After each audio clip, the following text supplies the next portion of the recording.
não parar, não precipitar e não retroceder. Então dizer para esse cara, sabe quando nós vamos parar? Nunca. Nunca na sua porca vida. Né?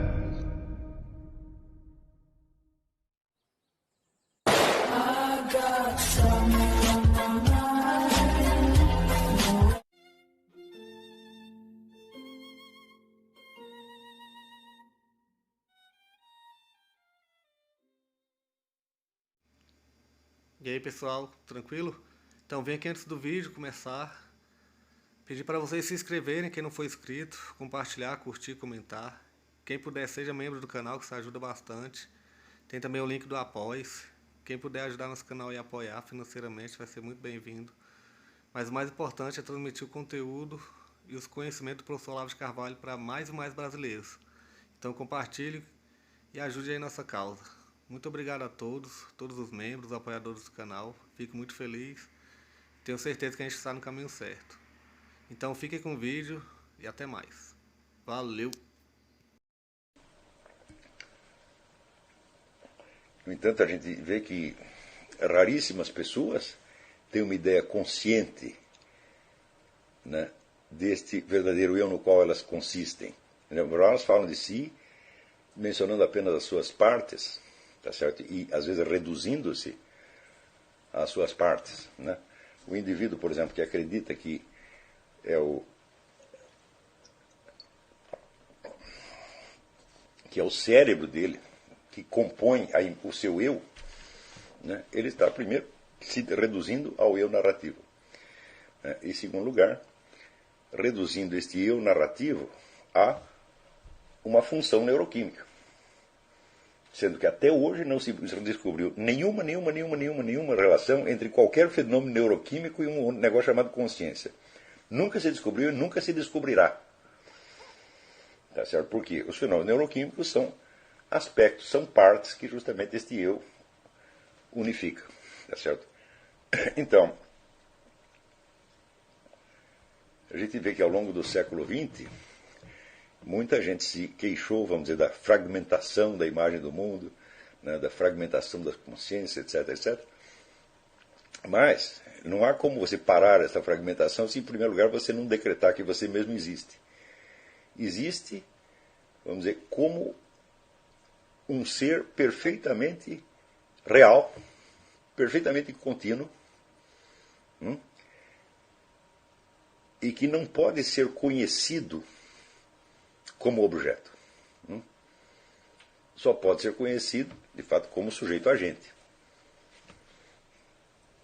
De modo que qualquer quantidade de informações que você colete sobre você mesmo, seja na experiência da vida, seja em livros de psicologia, etc, etc, pode ajudar, pode atrapalhar. Ajuda se você entender que tudo aquilo é elemento. Não é isso? Na metafísica vedantina existe aquela famosa prática de você perguntar quem sou eu. Tá certo? E você vai analisando parte por parte, dizer, bom, eu não sou as minhas sensações, eu não sou a minha memória, eu não sou isso, eu não sou aquilo. No fim chega à conclusão que você é o Brahman.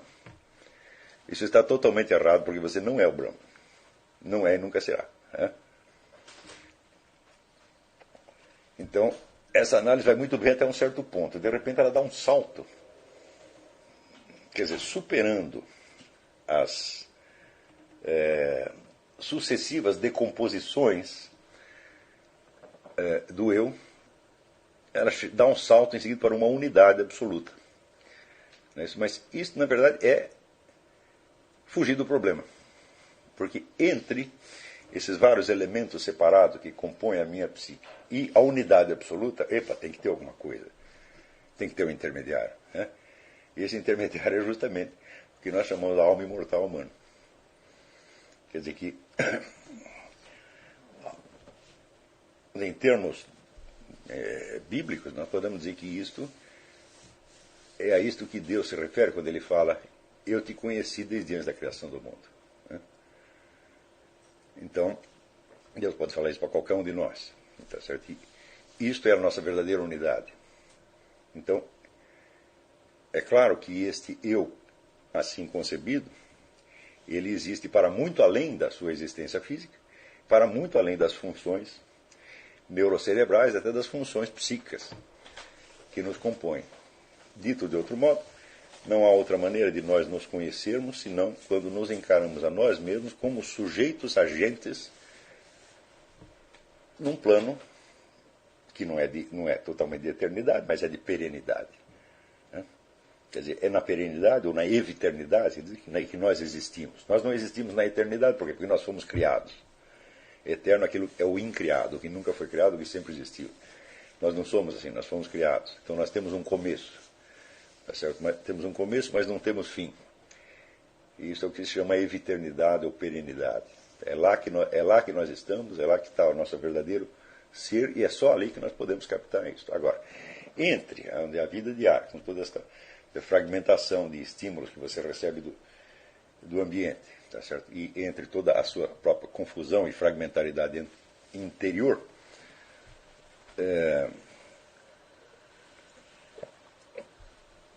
e partindo disso, nós temos que criar alguns artifícios para nos ajudar a tomar consciência dessa nossa verdadeira realidade.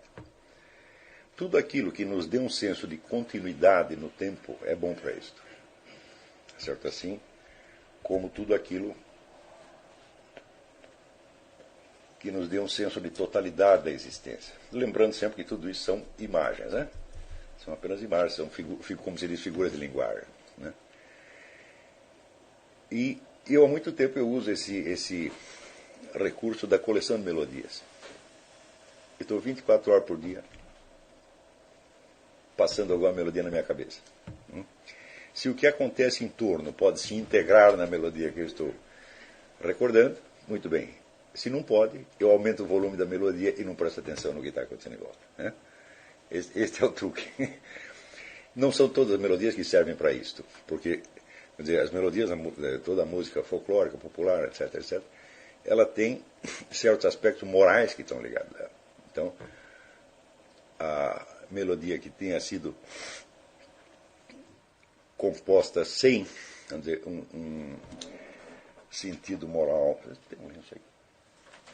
um sentido moral aceitável, não serve para nós. Né?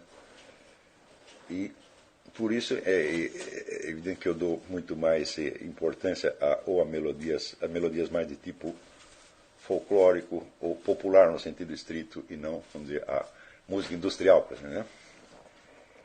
Né? Aliás, aqui uma das coisas... Com licença.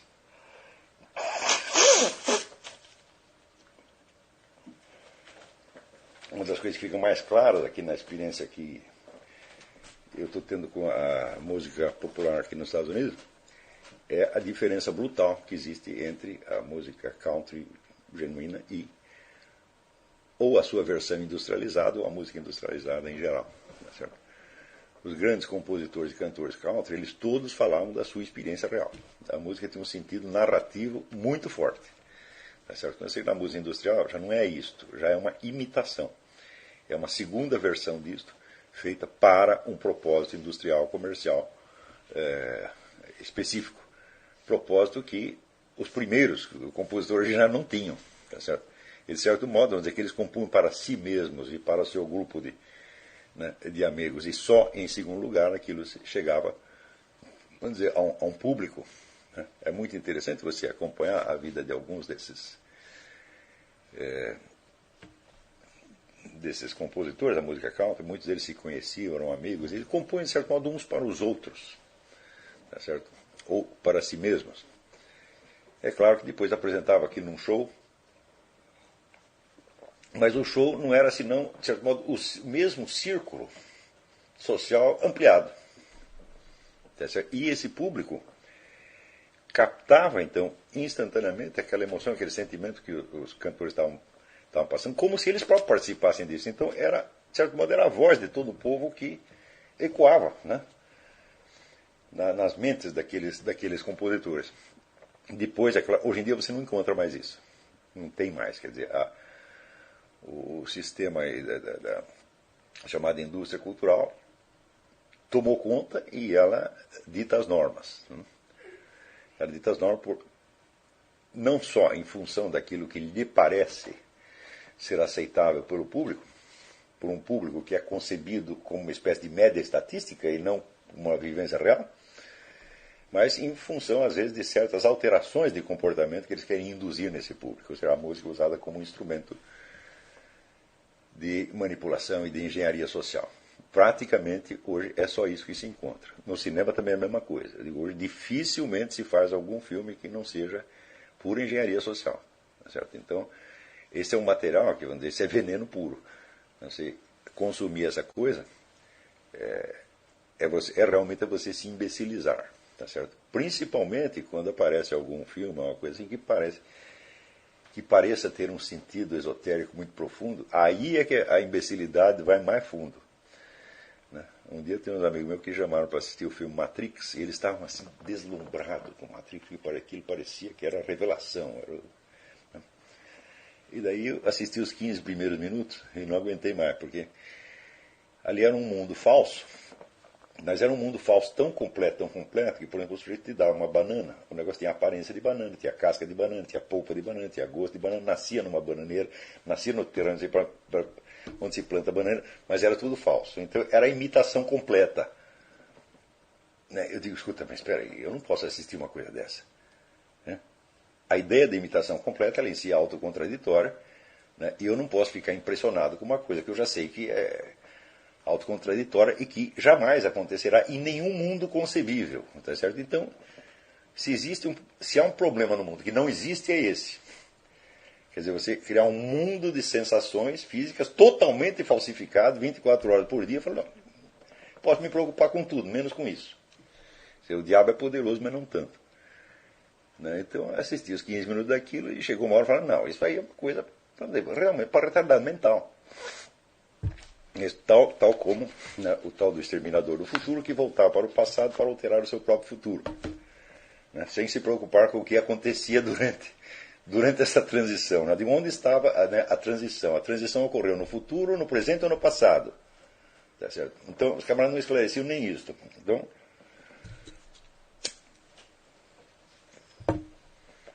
aquela narrativa ela não tinha aquela conexão, aquela continuidade temporal mínima necessária para criar nem mesmo a mais remota impressão de verossimilhança. Então eu olhava aquilo e falava, mas como que as pessoas podem, vamos dizer, se emocionar, né, com uma narrativa que está dizendo para você, eu não posso acontecer. Nem neste mundo, nem em qualquer outro mundo, né, existente ou por existir. Né? Então eu vi o seguinte, elas se emocionavam com cenas isoladas, né, e elas criavam uma outra conexão que existia só na mente delas. Então, de certo modo, a narrativa estava sugando, né, as energias interiores daquelas pessoas. Mas, bom, assiste 3 filmes desses, você já está idiota. A não ser que você rememore a experiência, né, e perceba o que se passou. Como você foi ludibriado. Bom, com música também acontece a mesma coisa a 3x2. Então eu fiquei muito feliz quando descobri este manancial da música country americana, porque é uma música muito límpida, né, feita apenas, vamos dizer, de emoções humanas genuínas, primárias, por assim dizer.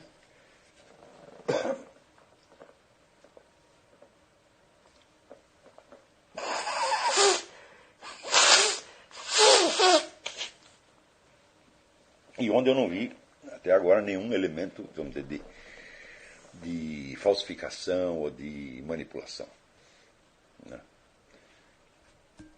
Quando você ouve, por exemplo, ouvindo Faron Young, né, cantando assim a mulher que não quer mais falar com ele, né? Ela diz, ela não quer me magoar, mas ela não consegue dizer I love you. Né? A gente sabe que ele viveu isso. Né? Isso é parte da biografia, isso aconteceu mesmo. Né? E, então não tem falsificação. Né? Então por isso que eu achei que essas melodias são muito úteis para isso. O que é preciso conservar na memória não é a interpretação que você ouviu, É somente a melodia. Como se você estivesse cantando. Ou assobiando, sei lá. E você fazia a sua coleção. Isto não é um senso de continuidade, mas isso ajuda a pegar. E, sobretudo, isto é uma defesa extraordinária contra a banalidade do ambiente. Né?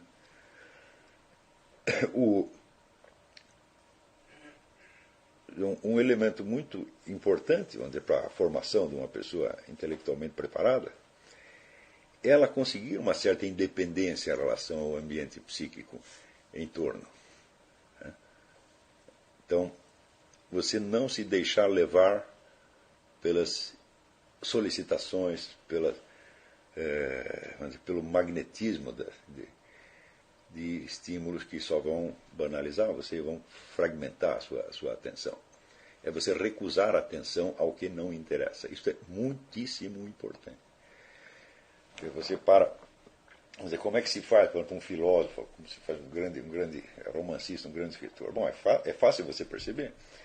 Quando você lê um Balzac, um Tolstói, um Dostoiévski, você vê que aqueles camaradas eles tinham mundos inteiros dentro de si. A imaginação deles abrangia, às vezes era até maior do que o círculo de experiência deles. Né? Como é que se consegue isso? Bom, consegue-se abrindo um espaço interior que consiga abranger e transcender a experiência externa. Não tem outro jeito. Então quer dizer que o mundo interior desses camaradas é bem maior do que o ambiente social no qual eles estão.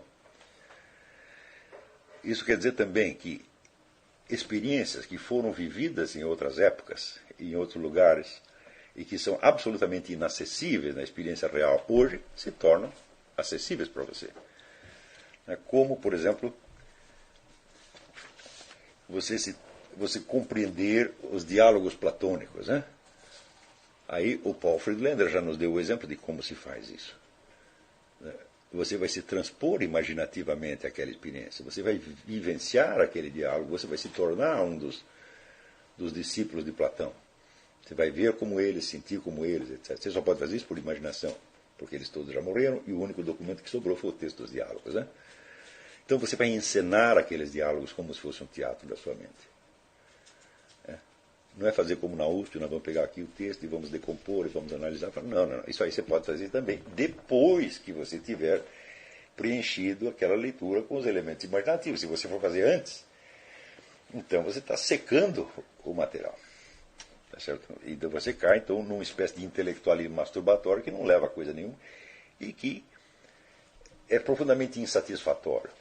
Como as pessoas que praticam isso sentem que é insatisfatório, sentem que aquilo não resolve nada, então elas têm que valorizar aquilo socialmente, dando a impressão de que é uma atividade, né, intelectual muitíssimo importante e cheia de um treco que eles chamam de rigor. Né? Mas claro que tudo isso é um teatro de segunda categoria, um teatro mambembe. Né? A verdadeira leitura de Platão, ou de qualquer autor da antiguidade, começa, vamos dizer, com esta participação imaginária profunda. Esta participação pode, em seguida, vamos dizer, ser completada pela investigação histórica. Você vê que quando o Friedlander busca algumas informações no campo histórico para completar a sua experiência da leitura, ele está partindo de uma experiência imaginativa e depois é que ele está calçando aquilo na realidade dos fatos. Então, nunca ao contrário. É nunca primeiro a investigação filológica ou a análise de texto, etc. E depois isto. Nunca isto.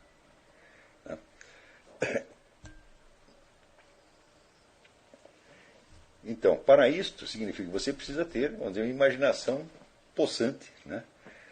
Capaz de se desligar do imediato, mas se desligar sem se alienar dele.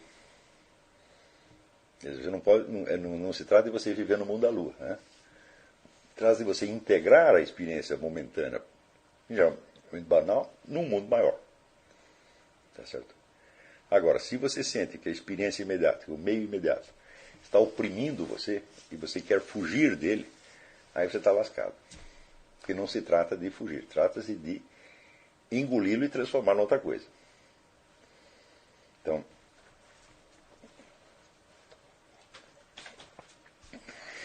essa coisa das canções que eu estou falando serve muito bem para isso. Quer dizer, para você ligar ou desligar, né, do ambiente conforme você sinta que os estímulos são úteis ou inúteis. Quer dizer, você tem que se colocar ali não como uma pobre vítima que está sendo levada daqui para lá pelos estímulos ambientes, mas como o presidente de uma multinacional, entendeu? Que não recebe qualquer um na sala dele. Entendeu?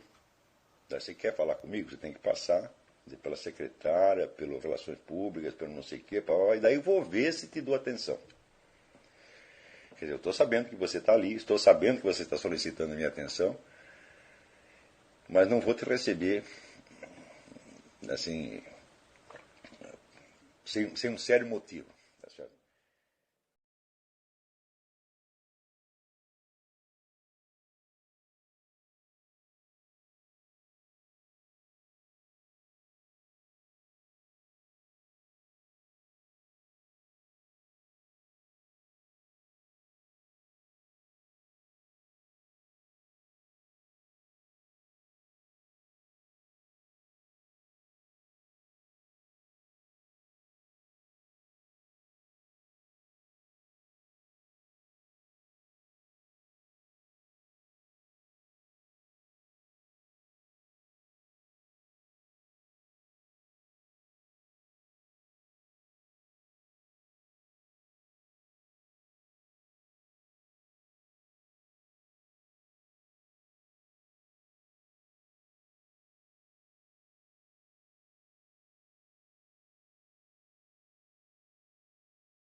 Chegamos a mais um final de uma aula, de um vídeo.